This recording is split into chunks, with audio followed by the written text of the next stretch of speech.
नमस्कार दोस्तों, success study Baloda YouTube channel में आपका स्वागत है। आज के इस वीडियो में हम कक्षा 7 के विद्यार्थियों के लिए गणित के महत्वपूर्ण प्रश्न लेकर के आए हैं, जो कि आपकी वार्षिक परीक्षा में काफ़ी महत्वपूर्ण साबित होंगे। तो चलिए शुरू करते हैं हम आज का वीडियो। प्रश्न क्रमांक 1 से 8 तक हम पिछले वीडियो में आपको बता चुके हैं। आज के वीडियो में हम प्रश्न क्रमांक 9 से स्टार्ट करेंगे। प्रश्न क्रमांक 9 है, एक समांतर चतुर्भुज की एक भुजा और संगत ऊंचाई क्रमशः 4 सेंटीमीटर और 3 सेंटीमीटर है। समांतर चतुर्भुज का क्षेत्रफल ज्ञात कीजिए। देखिए, इस प्रश्न में हमें दिया गया है आधार की लंबाई, है ना, कितनी दी गई है? 4 सेंटीमीटर। तो एक भुजा जो दी गई है ना, वह आधार की लंबाई हो गई, ठीक है। और ऊंचाई हमें दी गई है 3 सेंटीमीटर। हमने यहाँ लिखा ऊंचाई 3 सेंटीमीटर, है ना। अब समांतर चतुर्भुज का क्षेत्रफल निकालने का सूत्र होता है आधार गुणित ऊंचाई। अब इस सूत्र में हम क्या करेंगे कि जो हमें मान दिया गया है वो मान रख देंगे। आधार कितना है? 4 सेंटीमीटर है ना, और ऊंचाई कितनी है? 3 सेंटीमीटर है, ठीक है ना। दोनों हमने गुणा किया तो कितना हो जाएगा? 4 तिया 12, ठीक है ना। अब क्षेत्रफल आता है वर्ग में, तो हमने लिखा यहाँ पर वर्ग, और इकाई यहाँ पर जो दी गई है सेंटीमीटर, तो यहाँ पर हम लिख देंगे सेंटीमीटर, ठीक है। तो इस प्रकार से इस प्रश्न को आसानी से हम हल कर सकते हैं, ठीक है। अगला प्रश्न है प्रश्न क्रमांक 10, 3,500 रुपये 7% वार्षिक दर से उधार दिए जाते हैं। 2 वर्ष बाद कितना साधारण ब्याज देय होगा, है ना। 2 वर्ष के बाद में कितना ब्याज देय होगा हमें ज्ञात करना है। तो देखिए, यहाँ पर आपको जो प्रश्न में दिया है, पहले हम ले लेते हैं मूलधन कितना दिया है? 3,500 रुपया, है ना। यानी जो धन उधार दिया जाता है या उधार लिया जाता है उसे हम कहते हैं मूलधन, ठीक है। तो ये कितना हो गया? 3,500 रुपये यहाँ पर दिया हुआ है, ठीक है। उसके बाद में दर कितनी है? 7%, यानी जिस हिसाब से हम ब्याज लगाते हैं, है ना, वह दर कहलाती है। अभी दर वार्षिक है ना, और समय आपको दिया गया है 2 वर्ष, है ना। जितनी अवधि के लिए रुपया उधार लिया जाता है या दिया जाता है, तो वह होता है समय, ठीक है ना। तो यहाँ हो गया 2 वर्ष। हमें ज्ञात क्या करना है? साधारण ब्याज। तो साधारण ब्याज का जो सूत्र होता है वह क्या होगा? P गुणा R गुणा T, है ना, बटे 100, ठीक है। अब P का मतलब होता है क्या है? मूलधन यानी प्रिंसिपल। R यानी रेट, दर हो गई आपकी, और T यानी समय हो गया, टाइम, ठीक है ना। ये सब चाहे तो हिंदी में भी लिख सकते हैं कि मूलधन गुणा दर गुणा समय बटे 100, किस प्रकार भी हम लिख सकते हैं, ठीक है ना। तो अब क्या करेंगे कि यहाँ पर हम इसका मान रख देते हैं। मूलधन कितना है? 3,500 रुपया, तो हमने यहाँ लिखा P के स्थान पर 3,500 रुपया, गुणा दर कितनी है? 7, ये लिखा 7, समय है 2, है ना, बटे 100, ठीक है। अब लास्ट में जो शून्य है, इस शून्य से शून्य कैंसिल हो जाती है, इस प्रकार से दोनों। अब जो राशि बची हुई है इनका हम क्या करेंगे? गुणा कर देंगे। क्या बचा हुआ है? 35, है ना, गुणित 7 गुणित 2, ठीक है। तो अब यहाँ पर हम तीनों गुणा करते हैं, तो गुणा जिस भी प्रकार से आप कर सकें, सरलतम में कर सकें, वो करना चाहिए। जैसे 35 दूनी 70, और 70 में हम गुणा करते हैं 7 का, तो 7 7 49, शून्य के शून्य, यानी 490 रुपया। ये 490 रुपया आपका जो है साधारण ब्याज हो जाता है, ठीक है ना। तो इस प्रकार से हम जो है ना, साधारण ब्याज आसानी से ज्ञात कर सकते हैं, ठीक है। चलिए अगला प्रश्न, प्रश्न क्रमांक 11, एक वर्गाकार पार्क का क्षेत्रफल ज्ञात कीजिए जिसका परिमाप 320 मीटर है। और वर्गाकार पार्क कैसा? यानी ऐसा पार्क जिसकी चारों जो भुजाएं होती है वे बराबर होती है, उसे हम कहते हैं वर्ग, ठीक है ना। इस प्रकार से जो आकृति होती है वह कहलाती है वर्ग। इसमें क्या होता है कि लंबाई और चौड़ाई सब बराबर होती है, ठीक है ना। तो यहाँ पर इसका दिया गया है परिमाप। परिमाप का मतलब क्या होता है, ये इसकी सभी भुजाओं की मापों का योग, यानी यहाँ पर 4 भुजाएं दी गई ना, और चारों भुजाओं का परिमाप हमें दिया गया है कितना, 320 मीटर।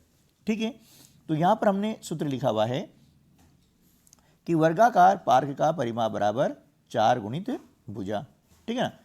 अब दिया है परिमाप हमें कितना, 320, तो हमने परिमाप के स्थान पर इसका मान जो था हमने यहाँ पर लिख दिया है। ओके, बराबर गया बराबर 4 गुणित भुजा। अब इस 4 का हमने क्या किया, पक्षांतर किया, है ना। यहाँ पर गुणा क्रिया हो रही है, पक्षांतर करने पर भाग की क्रिया होती है, भाग यानी बटे में। ये हो गया 320/4 बराबर भुजा हो गया। ठीक है ना।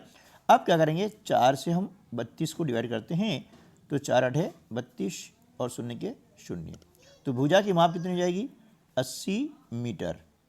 कितनी हो जाएगी, 80 मीटर, यानी एक जो भुजा माप है ये आपकी हो गई 80 मीटर हो गई। ठीक है ना।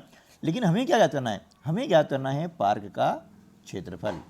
तो अब हम क्या करेंगे, पार्क का क्षेत्रफल ज्ञात करेंगे। तो देखिए, अब पार्क का क्षेत्रफल बराबर सूत्र होता है भुजा गुणित भुजा, है ना। तो अभी भुजा में कितनी निकाली है, 80 मीटर निकाली है। ये लिखा 80 मीटर गुणा 80 मीटर, क्योंकि भुजा की माप तो समान है ना। ये हो गया 80 मीटर। अब हम देख रहे हैं कि 80 में हमें 80 का गुणा करना है, यानी 80 गुणित 80। हम देख रहे हैं कि मीटर 2 बार आया है, इसलिए हम मीटर की घातांक 2 लगा देते हैं और इसे पढ़ते हैं वर्ग मीटर। ठीक है ना, क्योंकि 2 बार आया है, एक यहाँ पर आया है, एक यहाँ पर आया है, तो इसे हम बोलेंगे वर्ग मीटर। अब 8 का गुणा हम 8 में करते हैं, तो 8 8 64, है ना, और 2 शून्य है, ये 2 शून्य हमने इसी लगा दी, तो क्या हो जाएगा 6400 वर्ग मीटर। इसे क्या पढ़ेंगे हम, वर्ग मीटर, और ये आपका आंसर हो जाएगा। क्लियर। चलिए, अगला जो प्रश्न है, प्रश्न क्रमांक 12, ज्ञात कीजिए, या यहाँ पर आ सकता है सरल कीजिए, हल कीजिए, या मान ज्ञात कीजिए। ठीक है ना। तो क्या करना है कि नीचे जैसा आपको दिया गया है उसके अकॉर्डिंग हमें हल करना होता है।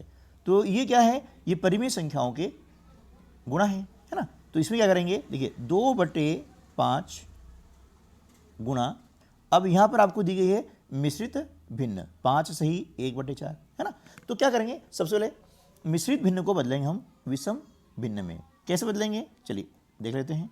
ये 5 सही 1/4, इसमें क्या करते हैं कि ये पूर्णांक संख्या है, ये 5, इसमें हर कितना है, 4 है, इसका पहले गुणा कर देते हैं, है ना।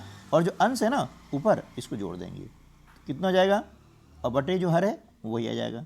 तो ये कितना हो रहा है, 5 चौके 20 और 1 21/4। क्लियर। इस प्रकार से इसको जो है हम मिश्रित भिन्न से विषम भिन्न में तब्दील कर सकते हैं। तो यहाँ पर हो जाता है बेटा 21/4। ठीक है ना। अब यदि अंश और हर आपस में कट रहे हैं तो काट दीजिएगा, और यदि नहीं कट रहे ना तो अंश का अंश में गुणा कर देंगे और हर का हर में हम गुणा कर देते हैं। तो हम देख रहे हैं कि 2 से 4 कट रहा है, 2 एकम 2 और 2 दूनी 4, है ना, ये यहाँ पे हो गया है। अब जो राशि बची हुई है इनका हम आपस में क्या करेंगे, गुणा कर देते हैं। तो देखिए 21 एकम 21, है ना, और बटे क्या हो जाएगा, 5 दूनी 10, यानी उत्तर आपको हो जाएगा 21/10 आ गया। अब इसको हम चाहें कि मिश्रित भिन्न में बदलना है तो क्या करेंगे, 21 में 10 का भाग लगा देंगे, है ना। इस प्रकार से देखिए 21 में हमने क्या किया, 10 का भाग लगाया है, तो 10 दूनी 20, ठीक है, माइनस किया, बचा 1। तो जो भागफल है ना 2, इसको हमने पहले लिख दिया, तो ये क्या हो गया, हमारी पूर्ण संख्या हो गई। और इस प्रकार से लाइन खींचते हैं, जो शेषफल कितना है 1 है, ये हमने 1 ऊपर लिखा, और भाजक कितना था 10, ये हमने लिखा यहाँ पर 10, तो आपका हो जाए आंसर। ठीक है ना, 2 सही 1/10, ये क्या जाएगा, 2 सही 1/10, ये आपका उत्तर हो जाएगा। ठीक है। चलिए नेक्स्ट क्वेश्चन देख लेते हैं। प्रश्न क्रमांक 13, सरल कीजिए। 4/9 भागित 2/3, यहाँ भाग का चिन्ह है, यानी हमको डिवाइड करना है।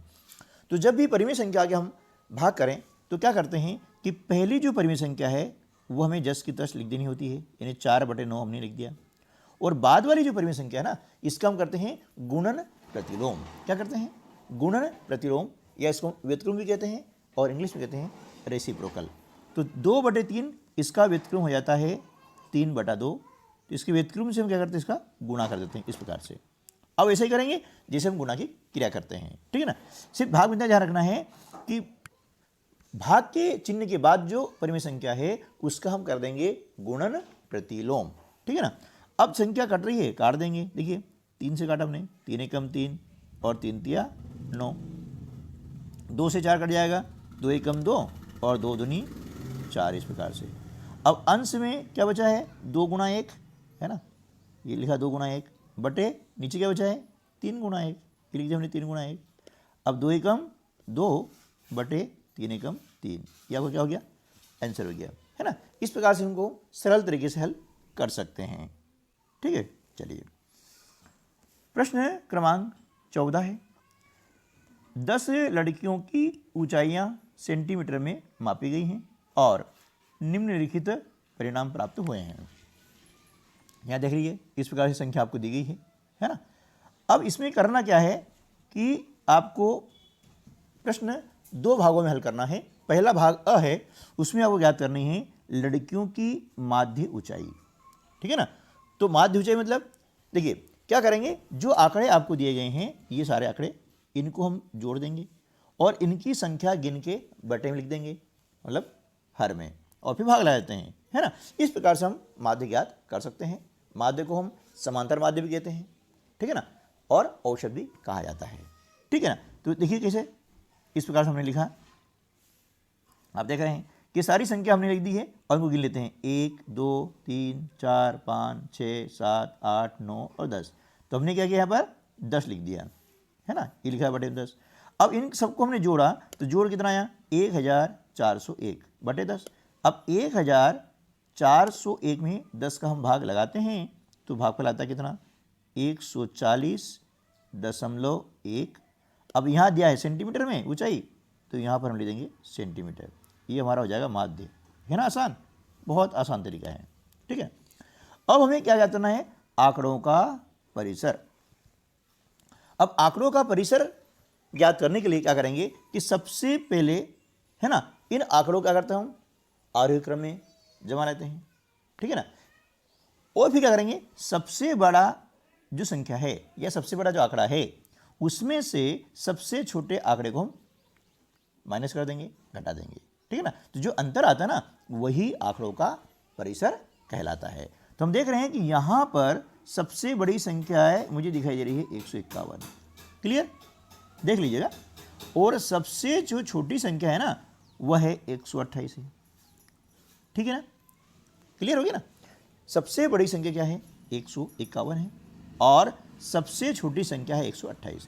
तो आंकड़ों का परिसर में क्या करेंगे, 151 में से 128 को माइनस कर देंगे। चलिए नीचे कर लेते हैं यहाँ पर, है ना।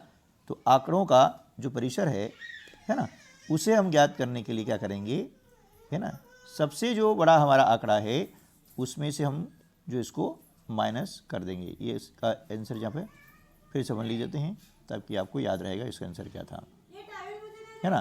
तो यहाँ पर हो जाएगा आंकड़ों का परिसर, क्या लिखेंगे, आंकड़ों का परिसर, ठीक है ना। अब आंकड़ों का परिसर याद करने के लिए सबसे जो बड़ा आंकड़ा हमारा है कितना है, अभी हमने देखा था 151, है ना। 151 में से सबसे छोटा जो आंकड़ा था 128, इसको हम क्या करेंगे, माइनस कर देंगे। अब जब माइनस करते हैं ना तो कितना जाता है, देखिए 11 में से 8 हम माइनस करते हैं तो बचता है 3, यहाँ 4 हो गए, 4 में से 2 माइनस करेंगे बचेगा 2, है ना, 1 में से माइनस है 0, यानी आंकड़ों का परिसर कितना आ गया, 23 आ गया, ठीक है। तो इस प्रकार से जो है हम आंकड़ों का परिसर याद कर सकते हैं। इसको इंग्लिश में कहते हैं परिसर को रेंज, है ना, ठीक है। तो आज के वीडियो में बस इतना ही। इसके बाद में अगले अन्य वीडियो में आपको और भी महत्वपूर्ण प्रश्नों को देखने को मिलेगा। यदि आप चैनल पर पहली बार आ रहे हैं तो चैनल को सब्सक्राइब कर लीजिएगा, क्योंकि ऐसे ही हेल्पफुल वीडियो आपके लिए मैं लाता रहता हूँ, ठीक है। मिलते हैं दोस्तों अगली वीडियो में, तब तक के लिए नमस्कार, जय हिंद।